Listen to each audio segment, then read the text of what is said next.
Sepradi, Assalamualaikum warahmatullahi wabarakatuh. Bertemu lagi dengan saya Novi Sari. Di video kali ini saya mau buat bolu pandan. Ini yang biasa ya, bolunya yang basic itu. Video ini saya buat untuk Sepradi yang mau belajar atau baru mau belajar buat kue. Jangan takut antet, jangan takut nggak jadi. Pokoknya kalau ada kemauan pasti bisa. Yang penting terus mencoba. Pokoknya jangan takut gagal. Saya aja dulu ya, pas waktu pertama kali buat kue ini nggak ada mixer, nggak ada oven. Ya saya pakai alat yang ada aja, pakai yang itu kocokan manual itu. Dan itu sampai 3-4 kali itu gagal terus ya. Dan saya coba-coba terus dan akhirnya bisa. Di video ini nanti saya akan banyak ngomong ya, pokoknya jangan bosen ya dengerinnya. Soalnya maklum lah ya kan, kalau kita mau belajar jangan bosen denger orang ngomong ya. Yang penasaran bagaimana cara membuatnya, ikuti step by step ya. Jangan ada bahan yang dikurangi dan jangan ada bahan yang ditambahkan. Langsung saja lihat video ini sampai habis ya. Ini bahan-bahannya sudah saya siapkan ya. Ini ada telur, ini pakainya 5 butir saja. Ingat ya, kalau untuk mengocok telur ini, wadah yang digunakan harus bersih dari minyak dan air supaya nanti telurnya ini bisa mengembang sempurna. Kalau telur ini jangan menggunakan yang baru keluar dari kulkas ya. Kalau yang baru keluar dari kulkas itu harus didiamkan di suhu ruang ya. Dan jangan takut kalau misalkan telurnya itu masih fresh atau enggak. Kalian belinya sedikit-sedikit saja, jangan langsung beli banyak. Usahakan jangan menginap sampai 1 minggu ya telurnya. Di sini ada tepung terigu.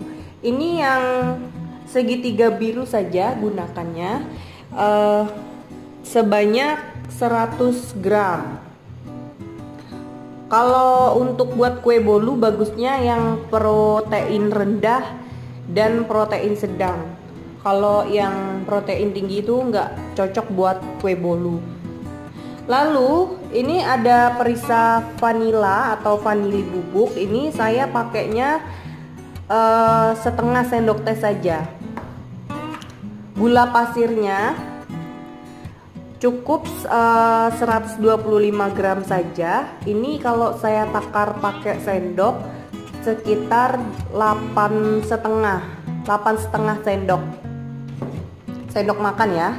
Lalu ini saya mau buat pakai pasta pandan. Ini saya pakainya secukupnya saja, mungkin sekitar 1 sendok teh ya. Lalu ada minyak goreng 10 sendok makan, SP 1 sendok teh. Boleh kalau nggak ada SP boleh pakai ovalet atau TBM ya. Dan ini ada setengah sendok teh garam. Dan jangan lupa ya untuk menyiapkan loyangnya. Ini saya pakai loyang, atasnya ini diameternya 25, bawahnya ini 22. Loyangnya ini diolesi dengan margarin dan sedikit tepung supaya gampang untuk mengeluarkan kuenya ya. Kalau untuk loyang ini boleh gunakan loyang yang ada di rumah saja ya. Boleh loyang yang bulat, boleh loyang yang persegi, boleh gunakan yang apa saja. Yang penting bahannya itu udah benar segitu dan teknik mengocok telurnya sudah tepat, pasti jadi kok. Jangan lupa juga ya, kalau sebelum memulai hidupkan ovennya terlebih dahulu ya, supaya nanti pada saat masuk kuenya masuk di oven, itu dia langsung naik, kuenya langsung mengembang. Karena kalau pada saat kita udah selesai membuat kue lalu kan baru menghidupkan oven, nanti takutnya kuenya ini malah jadi turun dan akhirnya bantet. Kalau untuk oven tangkring itu hidupnya pakai api yang besar ya untuk menghidupkannya. Setelah itu pada saat kuenya masuk ke loyang, masuk ke oven, kecilkan apinya, pakai api yang sedang saja. Ini saya mengocok telurnya menggunakan mixer ya, tapi kalau nggak ada pakai kocokan seperti ini juga boleh. Tapi memang agak capek, tapi nggak apa-apa, yang penting kan belajar. Pokoknya intinya belajar membuat kue itu jangan takut gagal. Kalau gagal coba lagi. Waktu awal-awal saya belajar buat kue juga belum punya oven. Kalau nggak punya oven, dikukus pun juga nggak apa-apa. Pakai peralatan yang ada saja ya. Selanjutnya ini masukkan gula pasirnya. Gula pasir, vanili, SP, dan garam. Mixer dengan kecepatan bertahap ya, dari rendah lalu ke tinggi. Sekitar 10 sampai 15 menit.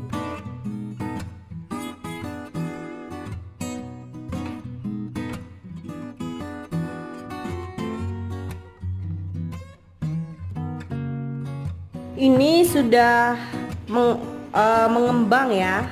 Namanya ini sudah putih kental berjejak tuh seperti ini. Nih, kalau kita angkat seperti ini, ininya nggak langsung hilang. Pokoknya kalau bahannya udah bener, terus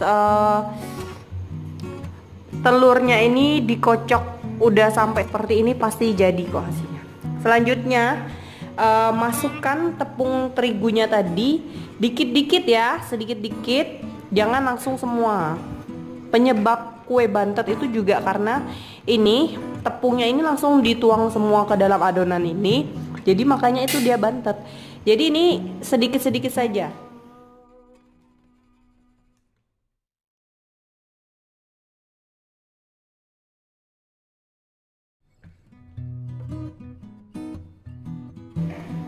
Nih, kalau dia memasukkan tepungnya sedikit-sedikit, adonannya tetap stabil kan seperti ini. Setelah ini masukkan minyak gorengnya, langsung semua nggak apa-apa. Ini yang mengaduknya harus benar-benar rata ya, supaya nggak ada minyak di bawah ini juga nggak ada. Ini masukkan pasta pandannya.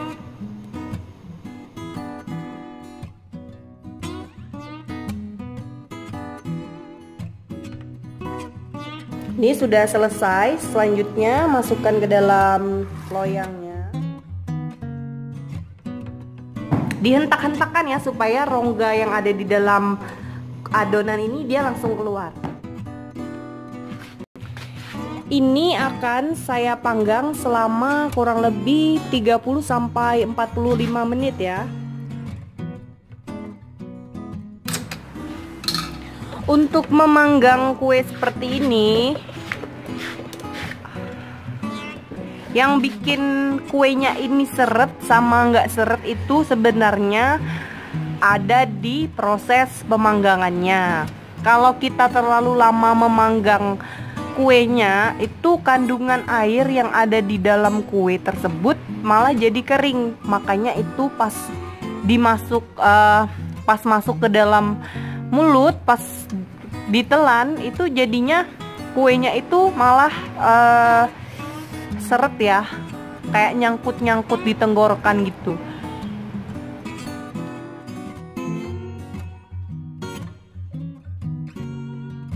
Ini setelah 30 menit mau saya cek dulu ya, apakah sudah matang atau belum, menggunakan tepung sate.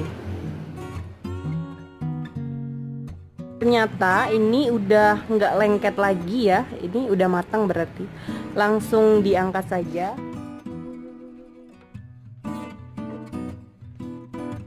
Ini hasilnya seperti ini ya. Ini lembut banget ini kuenya. Ini saya tadi harusnya pakai loyang yang lebih kecil dari ini ya, supaya dia hasilnya tinggi. Ini jadinya nggak terlalu tinggi ya. Tapi ini nggak apa-apa deh. Yang penting lembut. Ini kuenya sudah saya potong ya. Ini lembut banget loh ini. Tuh. Dijamin ini nggak bakalan seret. Karena tadi saya ngovennya nggak lama. Ini jadi seperti ini ya. Sekian dulu ya video saya kali ini. Semoga videonya ini bermanfaat. Dan terima kasih sudah menonton. Kalau misalkan ada pertanyaan atau masih ada yang bantet, pokoknya dicoba lagi aja. Komentar di kolom di bawah ini ya, biar kita pecahkan apa sih yang buat bantet. Pokoknya dikupas tuntas. Selamat mencoba ya. Semoga berhasil. Jangan lupa like, comment, share, dan subscribe. Sampai bertemu di video selanjutnya ya. Wassalamualaikum warahmatullahi wabarakatuh.